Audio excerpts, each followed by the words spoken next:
On to session 2, U.S.-India tech and AI investment in the middle of a tech revolution. We have a powerhouse panel here. I believe they're going to introduce themselves, but I'm going to go ahead and list them off here too. Sumir, Chadha, our advisory council member and co-founder and managing director of WestBridge Capital. Aanchal Gupta, corporate vice president of Microsoft. And Madhu, Shalini, the managing partner of Rocketship.vc. Know they're coming to sit out here in an order, and I probably just messed that all up. So sorry about that, Nina. Moderating this panel is our board member, Andy Tsao from Silicon Valley Bank, and we really appreciate him stepping in to moderate this terrific discussion as well. So thank you all very much. Let's please welcome the panel. Thank you, Margaret. Boy, I know Bottle Rock was just like a weekend ago, right? So this, sort of, I guess we're continuing the spirit of outdoor events. And boy, what a scramble it was this morning. And I have the pleasure of being on the board of the Asia Society here, and I've never seen Margaret, at all. She's unflappable, I guess is the way I would put it. And this the power went out about, literally about a half hour before this was supposed to start. So a big hand to Margaret and team for pulling this off. It really feels like it was planned this way, right? And we got very lucky with the weather. I think folks that were paying attention to the website, this panel composition is a little bit different than, again, in the spirit of last minute changes. So we had two others that couldn't make today's panel, but I've got, as Margaret said, we're super lucky to have a fantastic panel here with Sumir, Aanchal, and Madhu. So again, I'm Andy Tsao, managing director at Silicon Valley Bank. That's my day job. Again, on the board here at Asia Society, and with my SVB hat for just a moment, we're delighted to be a partner to today's program. Silicon Valley Bank is doing great. A year after, we're in the press for the wrong reasons, shall we say. But as a division of First Citizens Bank today, we are strong, stable, and doing all the things that SVB has been doing over 40 years to serve the innovation economy. As far as India goes and cross-border India, the bank's been involved with India for more than 20 years. In fact, we continue to have 1,000 employees there with an operations center, and my team looks after cross-border India. The last panel did a really nice job in talking about all the success that Indian founders are having coming here, and we're going to talk to the panel, some of the specialists in the space today about what they're seeing in terms of investment activity and market trends in general. We're going to talk a little bit about AI too. So why don't we get started then? And if I can ask, Margaret's already introduced you guys by title, but it'd be great if you gave a little bit overview of your firms and what you're doing. Madhu, we'll start. We'll just go. Hi, everyone. It's a pleasure, and I'm just so glad that I have the mic now, and everybody can hear us, although we heard everything that you guys said. My name is Madhu. I am one of the managing partners at a global fund. So, we are accidentally global investors. It's about a $275 million fund across 3 funds. We are on Fund 3. We started as a data-driven fund. So what that means is that we use data to find the deal flow that we invest in. And so we have only one office, which is in the Valley in Los Altos. And we started finding companies across the world and across the globe. And as you can imagine, India came up very, very high on our screens very early on. In 2015 itself, we found India. And so we are heavy investors in India, in the US, in Europe. And today, I guess I will keep my comments to India in specific because of the topic we are at. So. Hi everyone, I am Aanchal Gupta, and I want to iterate what Andy said. kudos to the organizers. There's nothing more worrisome than power going out right before your event and then pivoting to that. So, and thank you for all the attendees too here for sticking around and moving outdoors. I am Corporate Vice President at Microsoft, responsible for Office product groups. You may know it as M365 offering. Copilot is a more popular name these days. So I'll be briefly touching upon what is the AI stance as Microsoft is leading that AI wave, and how we see our investment in AI in US and in India. Thank you. Thanks, Margaret. Thanks, Andy, for setting up this amazing event. My name is Sumir, Chadha. I'm with WestBridge Capital, and we are a fund focused entirely on India and US India entrepreneurs. And so very excited to be here today to talk on this panel, and I hope we can make it as much fun as Bottle Rock, as Andy said. So.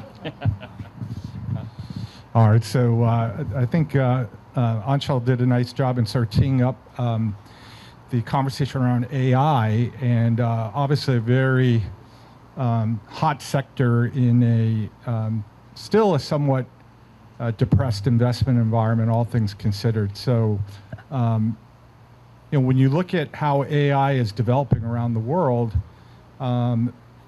obviously here in the U.S., particularly here in the Bay Area, there's an incredible amount of investment happening in the space. Large language models are here primarily in the U.S. So I guess first question, just looking at where is AI, how does India relate to AI? Where is AI playing out in terms of investment activity relative to the U.S.? And I know you guys both invest, you all invest both in India and in the U.S. And so how do you look at investment opportunities differently in India and the U.S. with respect to AI? And Sumir, if we could start with you. Yeah, certainly. Well, firstly, I think India is going to play a very important role in AI, Andy, and we're seeing that already. Prior to the AI revolution, there was a ton of SaaS companies being built out of India. I know later we're going to be talking about Freshworks, which is the first successful Indian software company to get listed here in the US, and there's going to be many more coming. And one of the biggest trends we're seeing is not just in Silicon Valley, but in India, every software companies realize it's AI or die. So everyone is embracing it and realizing that that's what customers are interested in talking about, and it's a future. So there's a deep embrace, I would say, in the SaaS community of AI. Everybody's gone .ai, right? Everyone's gone .ai. It helps with fundraising too. So yeah, so we're seeing those very positive trends, I would say, and a lot of interest, a lot of learning going on in that space. Yeah, when I look at some of the investment numbers, in US over the last 5 years, the VCs have invested roughly like 300 billion. India is definitely not close to that kind of investment, but it is significant in India. And when I think about India, is not just about like, are there going to be enough LLM models coming out of that place? Because when we are thinking about AI, we are right now still at the very early stages where people are still defining what are different LLM models. Different companies, especially the big tech, they are busy training different models. Academia is playing a huge role there. Like if you look at the last couple of years, approximately 50 models have come out, 35 from big tech and the remaining from academia. Where India will play a huge role is the application of these and the usage. So that's where they will play a huge, huge role. Today in US, when you think about autonomous driving, that's where a huge investment of AI is going. The second sector probably is healthcare, and then third is IT. So that's how it is today stack ranked. But in India, it'll probably be healthcare, it'll be, there are 1 billion users who are who are on phone, who are on devices in India. They are going to be looking for more efficiency, more customization. So the application of AI is going to get really critical. Similarly, the IT usage there and the support for customers. there are a lot of like customer support calls that happen through India. How do you automate all of those systems? A lot of that work will start to happen in India. So there's a lot of upside here with AI, and I will briefly touch upon the security later on too, because that's another area that we all should be thinking about in terms of AI.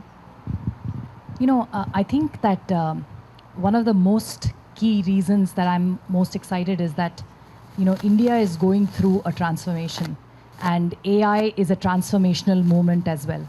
And so AI is a leapfrog technology, and India is in a moment when it can leapfrog.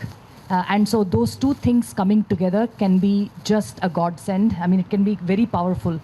One of the examples that I'll talk about is in terms of AI being a leapfrog technology is that one of our and I'm an early stage investor, so the lens with which I'll give commentary is earlier stage Series B and Series A and so on and so forth.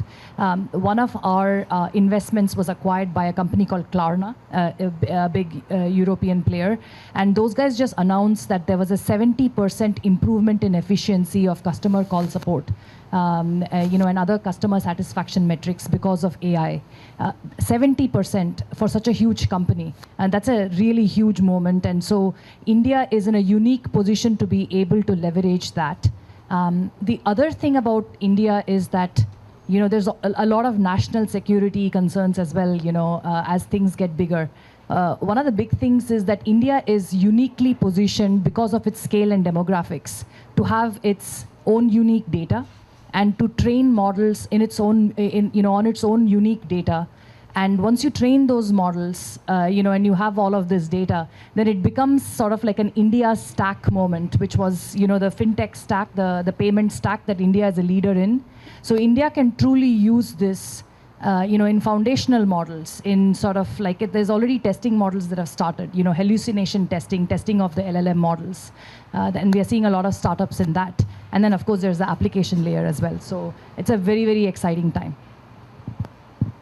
Madhu, if I can just follow up with that, can you give us an example of a company that you've invested in recently that AI either at the application layer or otherwise that you're excited about? So, there's, I think Sumir had a great point. Every company that's a software company is now obviously an AI company. I think, Mark Andreessen a few years back, 15 years back, said software is eating the world. I think AI is going to eat the world, and it's not even a novel comment that I'm making. It's, it's sort of it's a given. And many of the companies that we are seeing, I think AI is a hype, is what people say. I think the AI valuations are a hype. AI is here to stay. We have seen a lot of companies now in India using AI in an extremely efficient way. And, even just our recent investment, Agnikul, which is a space company in India, India's first private space company that had a successful launch a couple days ago. It went about, it basically did a launch that was successful for the suborbital space. They have built technology using, of course, AI has got parts of it. So it is, it's a reckoning for us, that these kinds of companies are here to stay. It's the SpaceX of India, loosely put. So Sumir, you've been through some of these cycles with new technologies. You look back on obviously, the web, the rollout of the web in the early days, and Madhu touched upon these really frothy valuations, again, in a market cycle that's still pretty tough. How are you looking at valuations? Do you have any advice for entrepreneurs out there who are looking to fundraise and have kind of dollar signs in their eyes because they're an AI company? Yeah, certainly. I think, Andy, good news is in India, we haven't seen the crazy AI valuations yet. There's a few of them, but I would say it's more of a Silicon Valley phenomena. And maybe it's because India is behind on some of the LLM and the cutting edge applications, which are getting a lot of the focus right now. So we're not seeing we're seeing some of it, but the froth is pretty limited, I would say, in India. But the best advice we have always seen is to use capital wisely it's as we learned all from the tough lessons of 2021 is so many companies raised so much at such high valuations, and now it's like being at a party and then having, whoever drinks the most has the biggest hangover in the morning. So I think it's there's definitely some of the hangover going on in Silicon Valley from 2021 and in India, and so the risk is the same here, that if people do raise money, they should just use the capital really wisely and thoughtfully, and not assume that capital is free, which is always a risk in this kind of environment, More parallels to Bottle Rock, I think, and hangovers, right? Aanchal, anything to add? Yeah, one thing that I'm at least seeing in the Silicon Valley that we will see it in India, in Israel, is investment in cybersecurity startups. Because a lot of AI is used by defender community, because that's one place where it's a little bit of an uneven playing field if you think about it. Because attackers need to find one vulnerability, and the defenders have to defend against everything. So when you have this uneven playing field and you get tools like AI, everybody jumps on it. They're like, yes, I can scale using AI. So that's one of the big waves that's going on right here. And Madhu touched upon briefly that even the nation's security, most of the nations will be looking at it and going like, how can I benefit from this wave? And just wait a little bit and our attackers will be onboarding onto the same wave. So we will have to just be ahead of them. And all of the startups that we will see come through, hopefully they will make the best of these LLMs and have the really good usage of these models in the application sense. Certainly, RSA was in town just a couple weeks ago, and I think there's a lot of buzz around the intersection of AI and cyber, so you're absolutely right on that.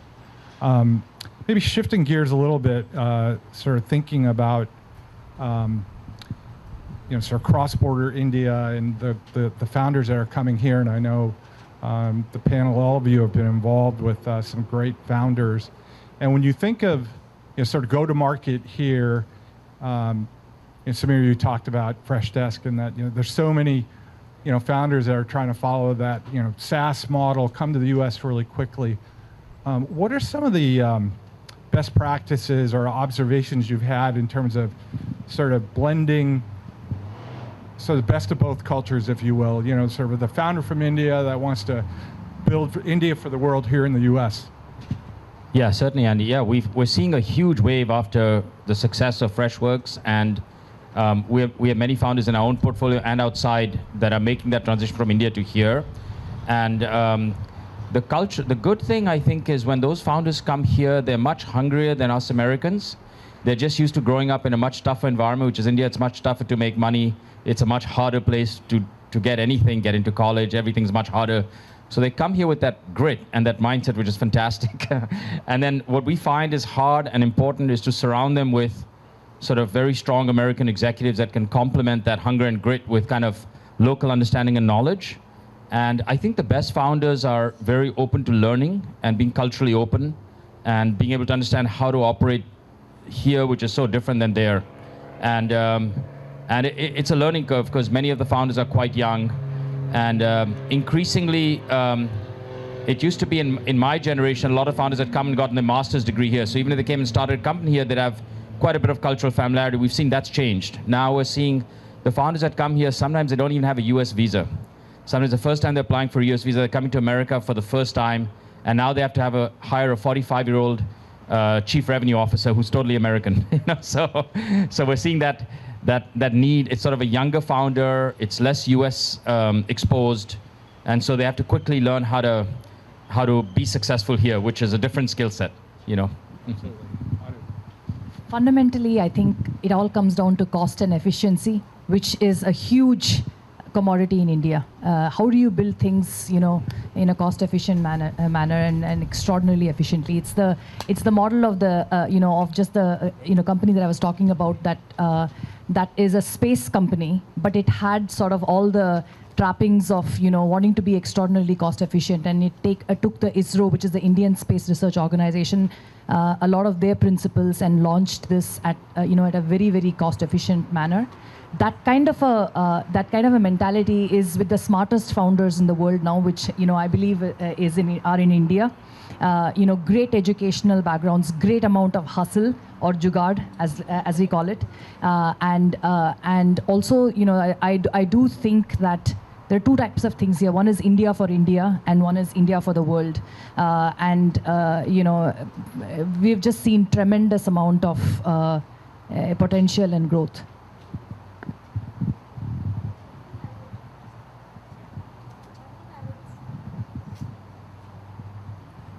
Thing I would say is for founders, one element is especially important in addition to whatever Sumit and Madhu have said is how quickly can they pivot. And when you look at the AI wave, when internet started, when mobile came, like it took those things many years. Like the graph has been very different. Versus when you look at the AI wave, it's a hockey stick. Like what we have done in the last 1 year, most of those things took like 5 years, 10 years to get the market saturation. So with founders coming in, they have to be really agile in this environment. They have to snap to it very quickly. And sometimes some of the founders, they may feel like, oh, this is my baby. This has to be like this. And I'm not going to pivot and do something different. No, the quickly they can pivot to the changing technology around them, the more successful they would be, especially in this AI wave. Comment I'd like to add is that, India is very unlike US. US is led by, a lot of innovation is led by private companies, and it's in private hands. The model is changed in India, where India is led by the government and educational institutions taking the lead for a very large part. And it's not that that model will not work and, India has to ape the Western world. That model will still work, except that, I think the government and especially the educational institutions in India really need to take the lead. And it's all connected. From the educational institutions is where these founders are getting their, not just their education, but also they're getting, their first ideas and, and development of that ideas and even innovation. So I think those two things are going to play a critical role in India. I think the other observation I have is that there are so many more organizations in the community, ecosystem builders that are really helping and are a great resource for Indian founders as they come across. We've been involved, well, obviously things like this, Thai, Sasbumi would be another really, great resource for a lot of founders who are interested in SaaS. So, more of a blueprint, if you will, for founders to follow. Sort of maybe talking a little bit about bigger picture macro, and the last panel talked a lot, and obviously the Consul General already did as well, talk about the incredible macro environment with India at the moment with GDP growth of, I think, Consul General, you said 7.5% to 8% over the last couple of years since the pandemic, which is really incredible. And so, I guess, Sumir, I'm thinking about you because when we started to first go to India 20 years ago, looking at the innovation economy, it was really nascent, right? There was a lot of promise to come. And now there's been so much success in the couple of decades. Obviously, the space program, Madhu, you were talking about that a bit. And I guess reflecting, Sumir, you've been trailblazing for a while in India. What do you put the success of the Indian tech sector? What are some of the things that you would attribute the success? Yeah, certainly, and great points. I mean, I think a few points that momentum has just been building and building and building. And when we first went to India, SVB and ourselves 20 plus years back, even the lawyers didn't know how to do a venture term sheet, and there was no venture ecosystem. And now we have a huge venture ecosystem, very sophisticated legal system for tech, and very high velocity of founders. So I think those are a lot of things that.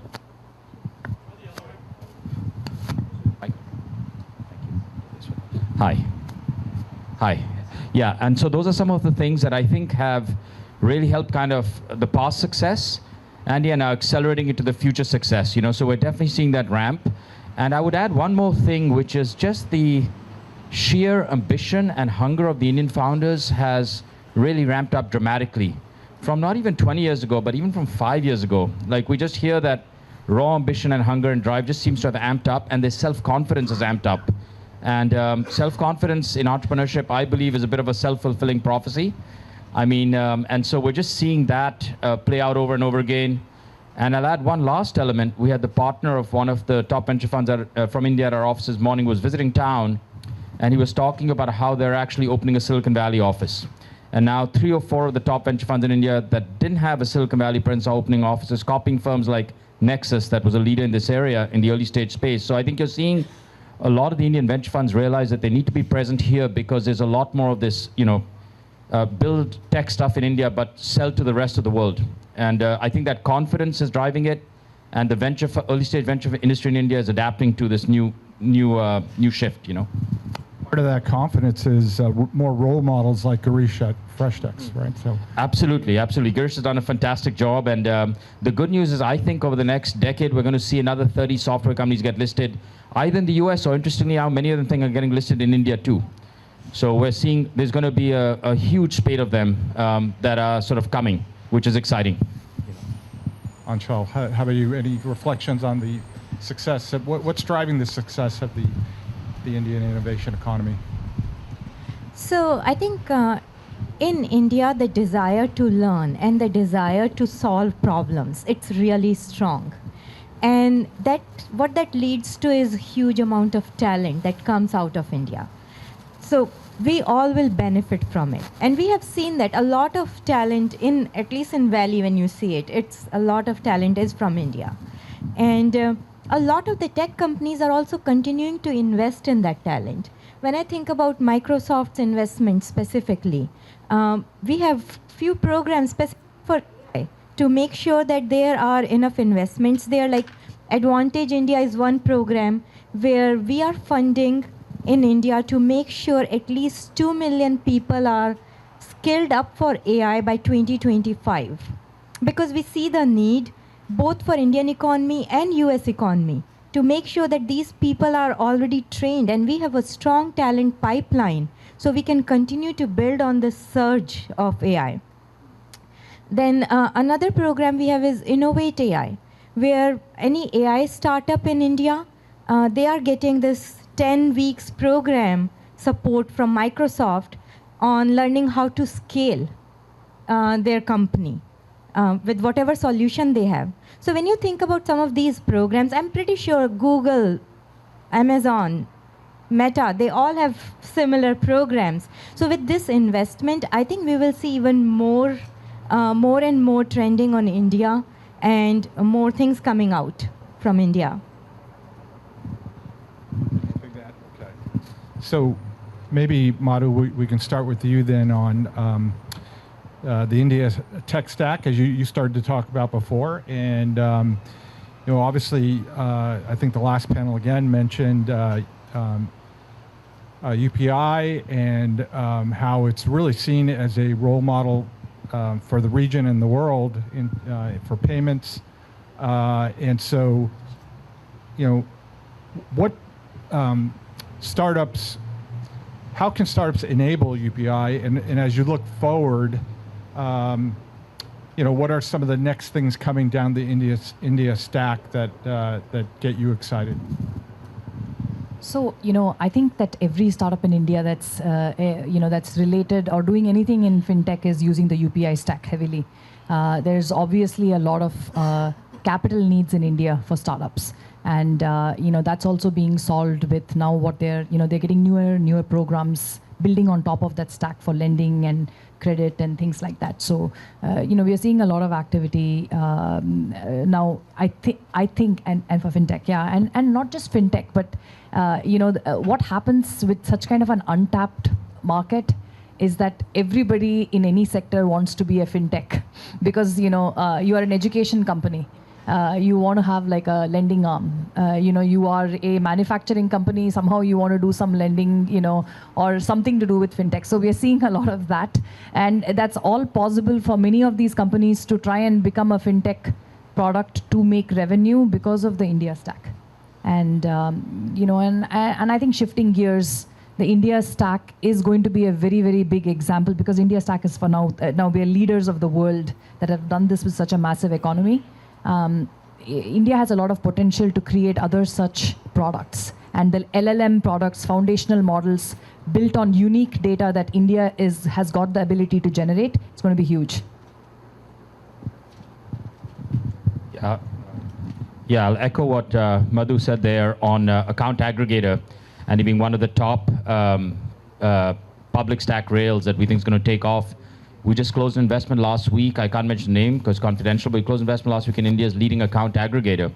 So if you look at account aggregator, with the way that works, just to explain to the audience here, if any of us wants to get a loan today from Wells Fargo for a home we're buying here in California, we have to upload our bank statement, maybe our JP Morgan Chase bank statement, other statements, a whole bunch of financial information onto the Wells Fargo portal, and it's a long, complicated process. It takes about 60 days. In India today, with account aggregator, with one click, you can share all your information with HDFC Bank from all the other banks. It sends HDFC Bank all your statements electronically. HDFC Bank can issue you an instant mortgage. So account aggregator is much faster in our system here in America, and it's taking off like this. So it's an ex-UPI. So it's a very steep curve on that. And there's also lots of other India stack stuff going on. The electronic health record system. They've launched EHR systems that are portable. Now that's a little more nascent, but also quite powerful and begin to take off. And then there's like maybe another 7 or 8 initiatives that are in different stages that are earlier. But the government's being incredibly ambitious on the India digital stack. And amazingly, it's working. It's very rare for a government to actually be able to develop digital stuff that works. And government of India, hats off to them, have really done a great job on that. 100%. I think another sector where I'm seeing a lot of innovation there is in agriculture. There also, because of the usage of cell phones, everyone is digital.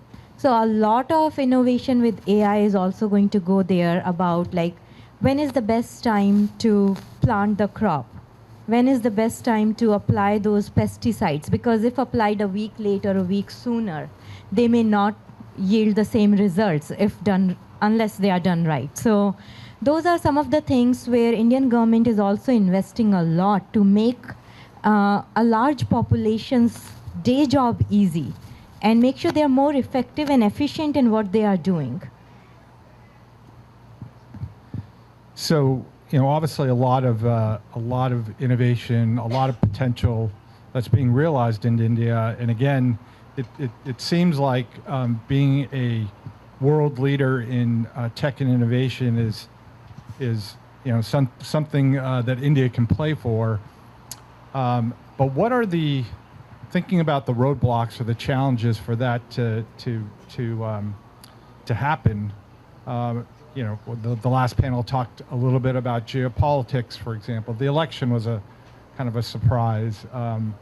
There's the usual protectionism that you see from India, where companies still can't list on U.S. exchanges. So what are some of the roadblocks and that worry you? And I guess are you positive or negative about the outlook? I think the biggest one that I can immediately see is that there's a lot of patient capital that's required for all of this. And the Indian local VCs, I think that have to kind of really evolve into thinking a much longer and a patient game. Lack of capital really is what I think is going to be a problem if we don't put a lot of minds to this, especially in the later stages now. We have a very few amount of players like WestBridge. To Sumir's, really have to give this to Sumir. But India requires later stage capital, and it requires a very long-term view of things. You cannot build transformational technology, like India's stack, and just depend completely on the government. Privatization has to happen, and for that there is a lot of capital and patient capital that's required. Yeah, to build on Madhu's point, I think all of the work, it's very capital intensive. When you think about GPUs, companies like Microsoft, Meta, Amazon, they have the capital to build these huge data centers, to lay out the foundations and have stacks and stacks of these GPU-enabled servers running. For a startup to come up with that and to train a model, I think their best bet is to first start with a pre-trained model and then maybe fine-tune it and build applications on top of it. That will be one thing. Then the second thing, this is such a new tech. We are still figuring out the cybersecurity and the privacy aspects of this. And the trust is yet to be built. We have come a long way over the last 12 months, I would say. When we started, a lot of people were on the other end of the spectrum where it's like AI is going to take away all our jobs and we can't trust AI. Now, when I go to these events, when I talk to people, it's not so much about AI is going to take all our jobs, so it's more about AI is going to make us more effective and efficient, and there is more trust being built. But then, as people say, trust is hard to earn and easy to break, so we have to stay at the forefront for this cybersecurity aspect. And then the third aspect I would say is, what is the abuse element? There are going to be threat actors who will use the same tech for abusive purposes. Now, whether they are going to come up with like phishing video, phishing emails, like they're just going to become smarter. And hence, all the different sectors have to lift up to cater to it, because banks who are today doing voice recognition to recognize you and say this is phish proof, not anymore. I'm getting recorded here, and anybody can pick this video and say, okay, I can generate enough videograms or audiograms for Aanchal to call my bank and say, I am Aanchal calling. So we have to all start to think ahead and leapfrog on those things and come up with solutions. Yeah, no, I agree with those comments. Not much to add on that one. Thank you. You asked me to talk about roadblocks. I'm a VC. It's part of my job to be looking at roadblocks for due diligence. The one other, roadblock that I see, which is a really important one, is that lack of, and this is a very controversial comment, lack of leadership in top educational institutions in India is going to be a very key problem that we have to solve. Even for the India stack, the way it was built, with the government and somebody who had led private, something private is different to what is actually going to be required for many of these AI technologies. And so there has to be a significant step up of top leadership in these, in these educational institutions in India. It's not enough to, have great research papers and mint fantastic students. I think the leadership has to do much more. Very good point. So I want to leave plenty of time for questions. In fact, maybe we can go to questions. We good? Okay. So I have more questions if there aren't those from the audience, but I suspect there will be. So do we have any questions for the panel?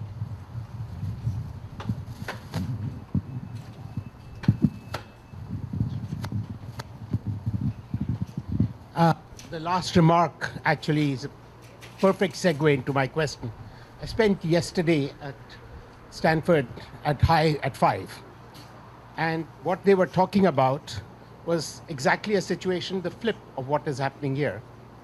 You're basically saying academia is totally out of the game now because they can't afford it. The US has to establish a sort of a model, which to me, they don't know what we did in India, most of them. Harks back to how we did it in India. Same thing in the regulation on competition. UPI, for example, the interoperability and issues that they have dealt with are the same ones which are leading to the type of problems in competition policy here.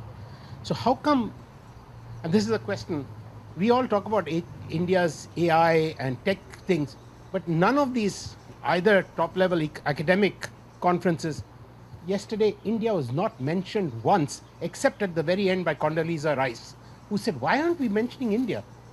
Similarly, I've been attending, I live in Washington, nobody ever mentions India on AI. How come?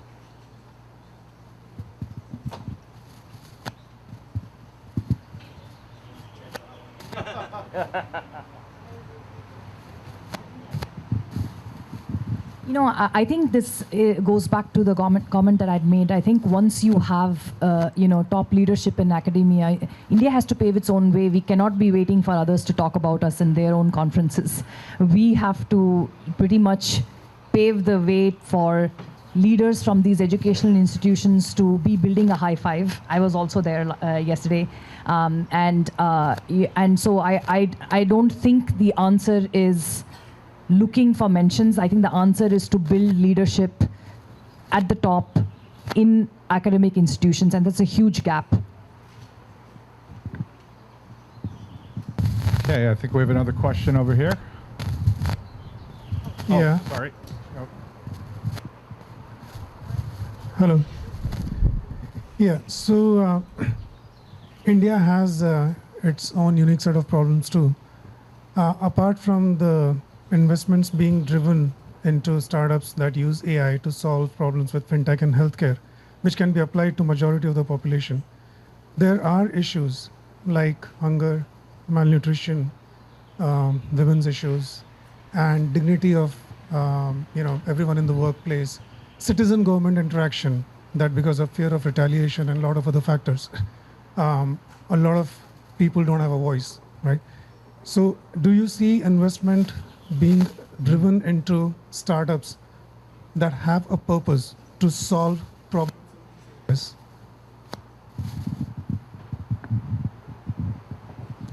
That's a really great thought there. So for Microsoft, I don't know how many of you have seen one of this Satya's presentation where he specifically talks about, this is I think in 2022 or early 2023, he was visiting India, and he saw a startup in India using AI. I think at that point it was GPT 3.5 model, and that startup had built up software where a farmer who had heard about a subsidy program on television and wanted to apply for it, but he couldn't because his own dialect did not match with what he saw on the website. So he just could not fill those forms. So he used this software to do that translation, and he successfully applied and got the subsidy. So that's where I think we will get to see more and more of this, where we will solve the problems which are very much like socio-economic and not just like, hey, here is a tech startup, and how are we solving some of the technology problems. We will use technology to solve some of these other economic and social problems. Yeah, I'll also add, we invest in tech. We also invest in financial services and consumer companies in India. And one thing, we definitely see a massive positive impact of capitalism in some of those non-tech sectors. And for example, one of our companies, Star Health, it's India's largest health insurance company, invested 6 years ago. We took it public 2 years ago. So, thanks to that capital, it basically expanded the number of agents they have around the country from 300,000 agents to 600,000 agents the last 4 years. That's 600,000 people across the country that are insurance agents, earning some money. Maybe it's a housewife making money on the side. But you're seeing that very positive drop-on effect of capitalism, less so sometimes in tech, because tech affects a very small sliver of us. But I think even in some of those sort of more traditional investments, because even health insurance in India is growing at 25% a year, it's very underpenetrated. But we see a lot of those kind of investments having huge effects on sort of low middle class folks in India across the country. And that is accelerating dramatically in the last few years, which is very positive,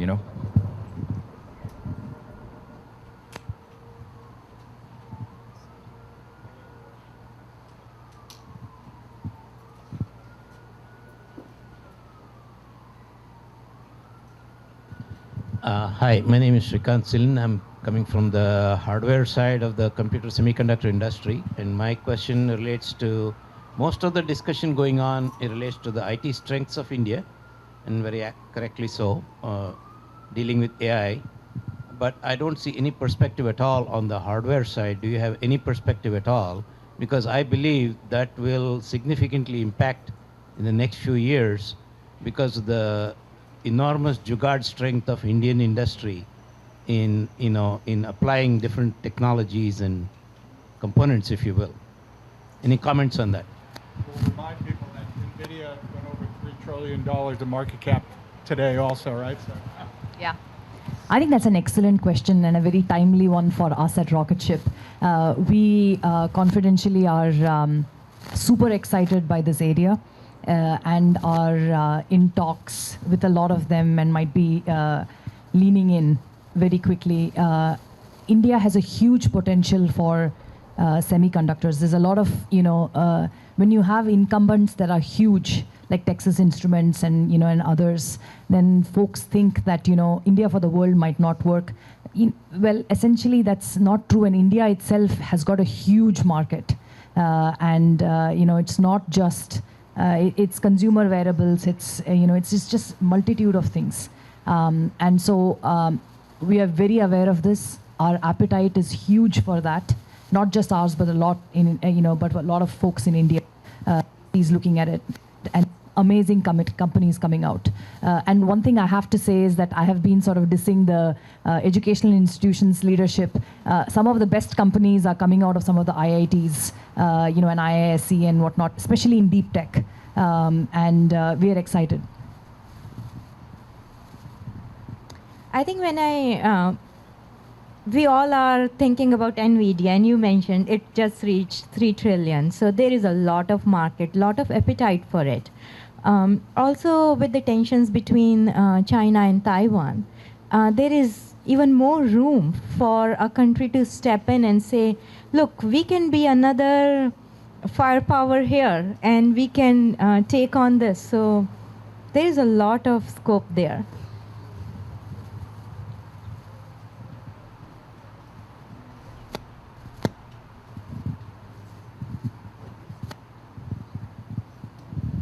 One of the things about LLMs is that it's not very representative, right? The languages are not represented. Women's voices are not represented. Asians are not represented. While India may be a good consumer of these, I think there is an amazing opportunity to be a creator of this diversity out of India. So what are your thoughts on possible startups that could come out of India that can really bring the much needed diversity?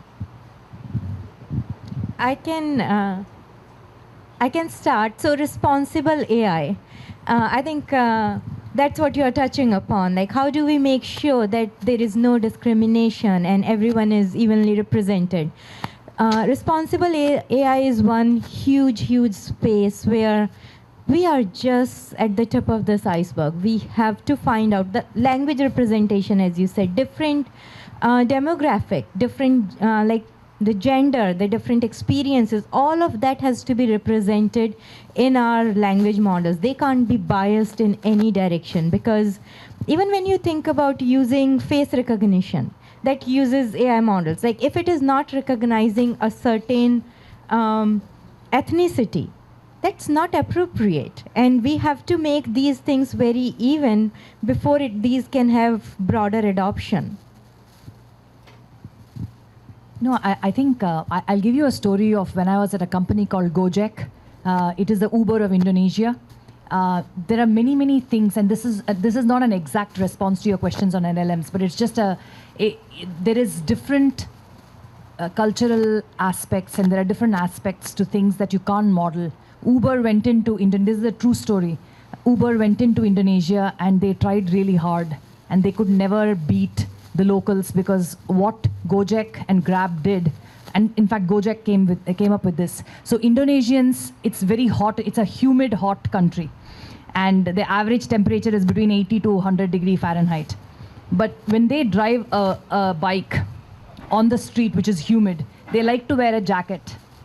a jacket on top of your shirt. And they like to do that because when there is a belief that when wind hits your chest, you get sick. And so they don't like to drive on the bike just with a t-shirt or bare without anything.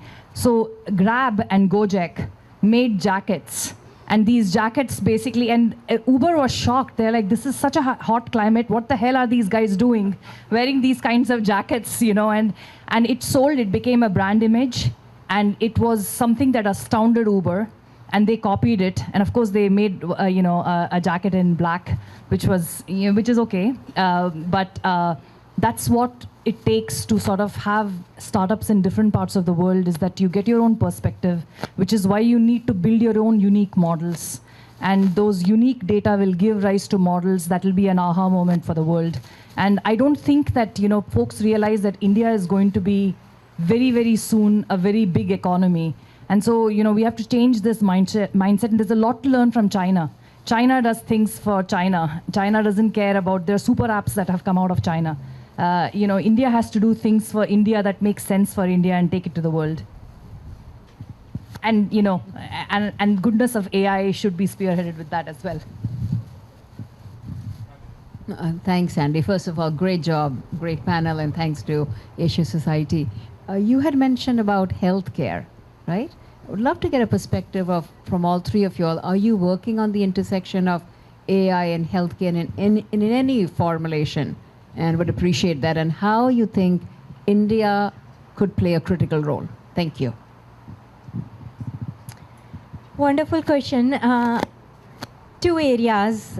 First is, India is also now depending more and more on insurance, if you think about it. Like earlier we used to, in India, you would go to a doctor, you will pay then and there, and it's a done deal. But now as they are moving to the same insurance plans and everything, they have the same paperwork challenges that we have seen in US. And we all know how much time the medical professionals spend in filling out that paperwork. And that's not the best use of their skill set, because they are skilled to interact with patients, to diagnose what is ailing these patients. So taking all of that work out, where they could have, like when we are thinking at Microsoft, we are like, you can have a co-pilot assisting a doctor in the room when they are doing assessment for a patient. And it could be taking all the notes the doctor is supposed to take after meeting with the patients and send it to the insurance company. Now, this co-pilot is doing it along with the doctor, and doctor doesn't have to worry about those things. So that's one aspect. Then the other aspect, where some of the AI was already used when we were diagnosing, when we were trying to come up with the vaccine for COVID, we used AI to speed up some of these things and to figure out, like, out of all of these models, some of these are outright not going to help solve the problem. So we can reject these and focus on these fewer ones. That's what enabled us to come out with this vaccine so much faster. So even the, not just the diagnosis, but also identifying how to solve these will be another big area. We will see a lot of uptick. Yeah, I'll just add, we have one of our companies, Innovator, that's a real leader in this area. We backed them about 8 years ago, and built out of India and moved to Silicon Valley and serving a lot of top US hospital systems. Kaiser just announced that they adopted their AI data integration platform. And there are many companies like that that are basically built out of India that are trying to solve for US healthcare, because it's such a massive market opportunity. And we are continuing to see some really interesting companies in that segment. We're also seeing companies in that segment focus on the Indian market. So a little bit going to some of the points made earlier, the Indian market's also large. So we're seeing it on sort of both sides, but there's a lot of innovation, and AI is very, very applicable to healthcare. So we think we're going to see a lot of innovation come from India there, continue to come. Right here, go ahead. Yeah, hi Andy. Great job, Madhu, Aanchal, Sumir. One, we touched on fintech, we touched on healthcare, we touched on defense, all of that. One area we haven't looked at and haven't talked about is entertainment. It's one of the fastest growing in India, not only just in India, but the gaming and sports and all of that. Today, US is not behind. Today, US beat Pakistan in cricket. Yeah, in the World Cup. Yes. I don't know if you've seen that story or not, but that's the first time US played Pakistan and US beat Pakistan in cricket. That's the ultimate, except probably India beating India. Sounds like an AI hallucination. Yes, I looked into that. But, you know, a lot of AI can play a role in entertainment, creating entertainment, supporting entertainment. What is your take on that? Including, I would say, sports. Okay, Everyone's avoiding the question. No, I don't know how many of you checked out the recent Build conference that Microsoft hosted. There, Satya demoed how we are taking AI to build some of the games on Xbox, where today, when you start to play a new game, you have to learn like what are the different elements of it. And I'll be honest with you, just because of that learning curve, I'm like, no, I'm staying away from some of these games because I don't really get it. And my son is really good at beating me on those things. So with AI, they can make it more streamlined. They can tailor it to what you enjoy in those games versus giving everybody the exact same game. So that's where this innovation will also happen. Even on the entertainment, I think there is a lot of content being generated today. Like, here is a song, like I listened to a podcast and the podcast author said, oh, today's opening music, I generated it using AI. So there is a lot of that content generation also happening. We will see that also come into play.